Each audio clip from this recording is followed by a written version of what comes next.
মায়ের টানে এবার আমাদের গন্তব্য হলো তারাপীঠ। 200 টাকার বিনিময়ে হাওড়া ও শিয়ালদা থেকে বহু ট্রেনে রামপুরহাটে পৌঁছানো যায়। তারাপীঠের মন্দির ছাড়াও আমরা দেখব বীরচন্দ্রপুর, নলহাটি ও মৌলিক্ষা মায়ের মন্দির। তাহলে আমাদের সঙ্গে থেকে সমস্ত মন্দিরগুলো দর্শন করো। শুরুতেই বলি বন্ধুরা, তারাপীঠে তারা মায়ের মন্দির ছাড়াও আরও অনেক মন্দির আছে যেখানে ভিডিও ক্যামেরা অ্যালাউ ছিল না, তবুও আমরা অনেক কষ্ট করে তোমাদের জন্য ভিডিও করেছি। মা ডেকেছে তাই হঠাৎ করেই প্ল্যান করে চলে যাচ্ছি। আর হাওড়া স্টেশনে দাঁড়িয়ে আছি, ট্রেনের জন্য ওয়েট করছি। ট্রেন প্রায় আসছে, তো চলো ট্রেনে দেখাচ্ছি কোন ট্রেনে আমরা যাচ্ছি। ট্রেন এসে গেছে, এটা হচ্ছে হাওড়া রামপুরহাট স্পেশাল। আমরা এখন তারাপীঠের উদ্দেশ্যে বেরিয়ে পড়েছি, তো ট্রেনও এসে গেছে।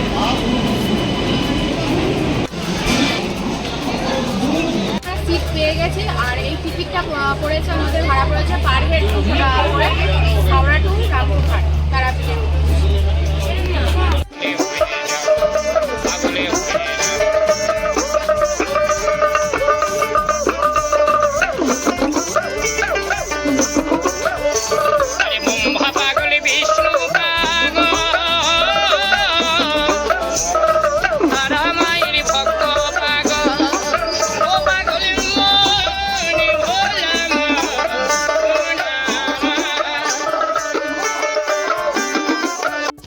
হকারদের কাছ থেকে নানা রকম খাবার খেয়ে ও গান শুনতে শুনতে 4 ঘন্টার জার্নি করে পৌঁছে গেলাম রামপুরহাটে। 250 টাকার অটো করে তারাপীঠের উদ্দেশ্যে রওনা দিলাম। রাস্তায় যেতে যেতে তারা মায়ের গেট দেখে মনের মধ্যে এক শিহরণ খেলে গেল। তারাপীঠে আমরা ছিলাম হোটেল উত্তরণী। 101 নম্বর রুমে রয়েছি, তো রুমটা তোমাদেরকে একটু শেয়ার করে দিই। এটা বিরাট বড় একটা রুম নেওয়া হয়েছে, যেটা 4 বেডের ডিলাক্স রুম। দেখতেই পাচ্ছ, একটা টিভি আছে, সুন্দর ওয়ার্ড্রপ আছে, এই যে দেখতে পাচ্ছ ওয়ার্ড্রপ। এখানে ইলেকট্রিক কেটেল আছে, গ্লাস আছে, একটা বড় জানলা, বেশ এসি আছে, এই জানলা, চারিদিকে অনেক জানলা আছে। এবার টয়লেটটা দেখিয়ে দিই তোমাদেরকে। টয়লেটও দেখতে পাচ্ছ, বিশাল বড় টয়লেট, আর যে গিজার, এক্সস্ট ফ্যান আছে, পরিষ্কার পরিচ্ছন্ন একদম, যেটা আমাদের প্রয়োজন সেটাই রয়েছে। তো এই টোটাল ব্যাপার। আর ডিলাক্স রুম বলে কথা, ডেকোরেশনটাও দেখো সেরকমই, দেখো দারুণ।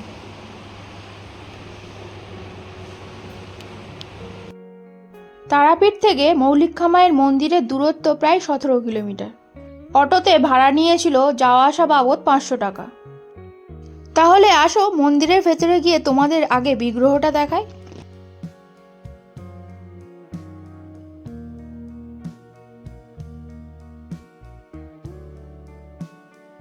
তারাপীঠের সাইড সিনে আমরা বেরিয়ে পড়েছি, আর প্রথমেই আমরা চলে এসেছি মা মৌলিক্ষা মন্দিরে। তো আছে যে মা মৌলিক্ষা হলো মা তারার দিদি, তো মা মৌলিক্ষা মায়ের পুজো হওয়ার পরেই কিন্তু তারাপীঠে মা তারার পুজো শুরু হয়। তাই ধর্মীয় দিক থেকে মা মৌলিক্ষা মন্দিরের কিন্তু গুরুত্ব অপরিসীম। থেকে মার কাছে যা চাওয়া হয় তাই নাকি পাওয়া যায়, তাই সেই কারণে এখানে কিন্তু সব ঢিল দিয়ে মানত করে গেছে। বন্ধুরা, এই মন্দিরের সাথে কিন্তু বাবা মহাদেবের কিন্তু মন্দির আছে, দেখতে পাচ্ছ বাবা মহাদেব এখানে রয়েছে। হর হর মহাদেব, হর হর মহাদেব। দ্বিতীয় দিনের সকালটা শুরু করলাম বীরচন্দ্রপুরের বাবা মহাদেবের ডুবন্ত শিব মন্দির দেখে। আর জলের মধ্যে ডুবে থাকা মন্দিরের মাথার ত্রিশূলটাও কিন্তু দেখা যাচ্ছে। বহু শ্রদ্ধালুরা বাবার মন্দিরের কাছে এসে ভিড় করে বাবার কৃপা পাওয়ার জন্য। আমরা চলে এসেছি গৌরী মঠে, চলো ভেতরটা দেখা যাক।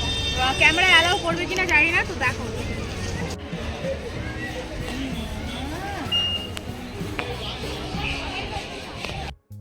বন্ধুরা, ভেতরে কিন্তু ছবি তোলা নিষেধ, তাই ভেতরটা শেয়ার করা গেল না তোমাদের সাথে। চলে এসেছি রাধা রাসবিহারী মন্দিরে।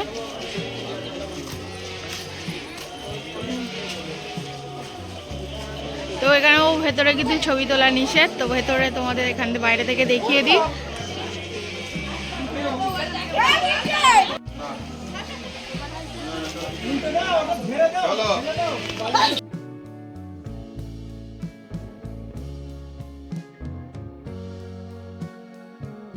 এবার আমরা চলে এসেছি নেক্সট ডেস্টিনেশন নিতাইয়ের বাড়ি।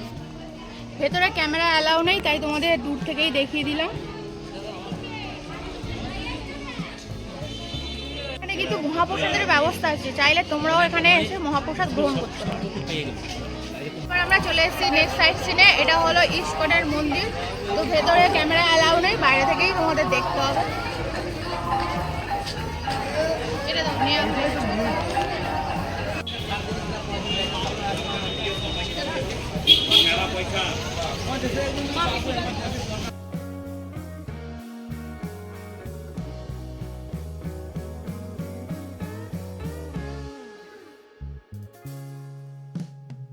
আমরা চলে এসেছি জগন্নাথ দেবের বাড়িতে, কিন্তু দুর্ভাগ্যের বিষয় হলো এখানেও কিন্তু ক্যামেরা অ্যালাউ নেই।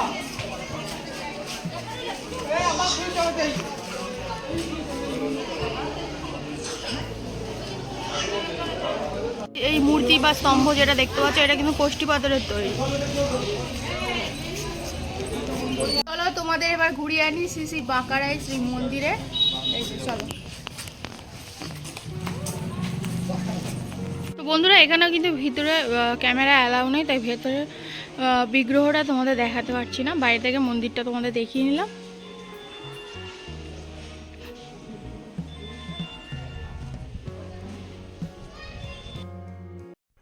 এই 7খানা মন্দির দেখে আমাদের বীরচন্দ্রপুর ঘোরা শেষ হলো।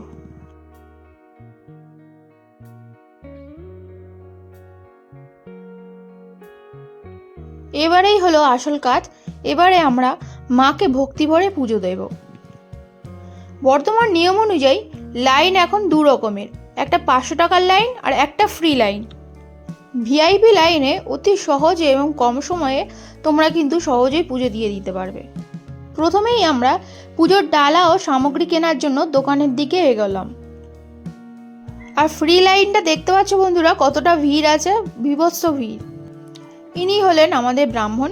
আমরা যতবার তারাপীঠে যাই ইনিই আমাদের পুজো করিয়ে দেন। সামগ্রী নিয়ে নিয়েছি, চলো মা তারার কাছে পুজো দেওয়া যাক।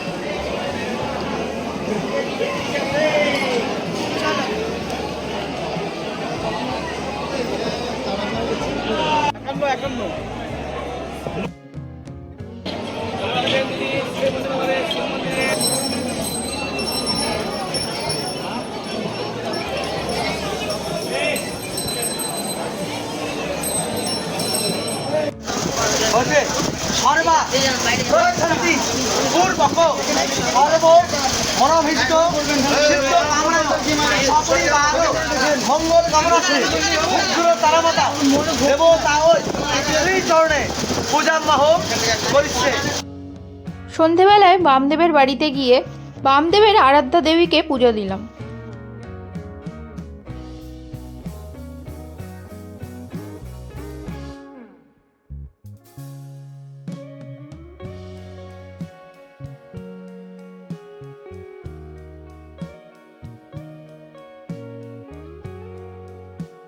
আমরা চলে এসেছি বামদেবের বাড়িতে।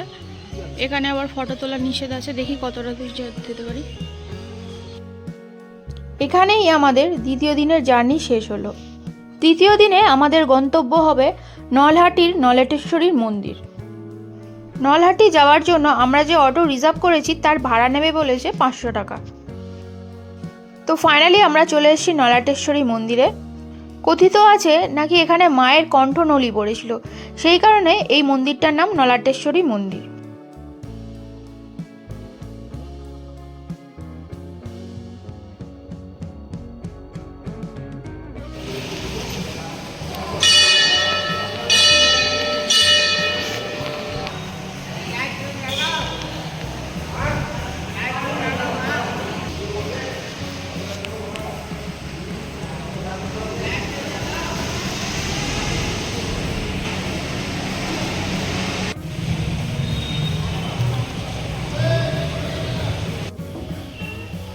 তো বন্ধুরা, আমি ভেবেছিলাম ভেতরে অ্যালাউ করবে না, কিন্তু অ্যালাউ করলো। পুরোহিত মশাইকেও দেখে নাও তোমরা।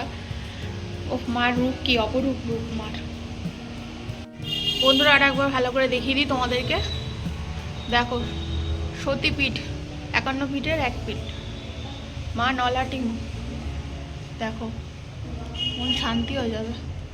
মায়ের চরণ। আমার একটা টিপ পরিয়ে দিন কালো, মায়ের সিঁদুর। শান্তি হয়ে গেল দেখে। আশা করি তোমাদেরও ভালো লেগেছে। তৃতীয় দিনে এসে আমাদের তারাপীঠ সফর শেষ হলো। আমাদের হোটেল ভাড়া নিয়েছিল 2000 টাকা, বীরচন্দ্রপুরের জন্য অটো ভাড়া নিয়েছিল 500 টাকা, নলহাটির জন্য অটো ভাড়া নিয়েছিল 600 টাকা, আর মা মৌলক্ষার জন্য অটো ভাড়া নিয়েছিল 500 টাকা। এবার বাড়ি ফেরার পালা। দুপুর 2:10 মা তারা এক্সপ্রেসে আমরা বাড়ি ফিরেছিলাম।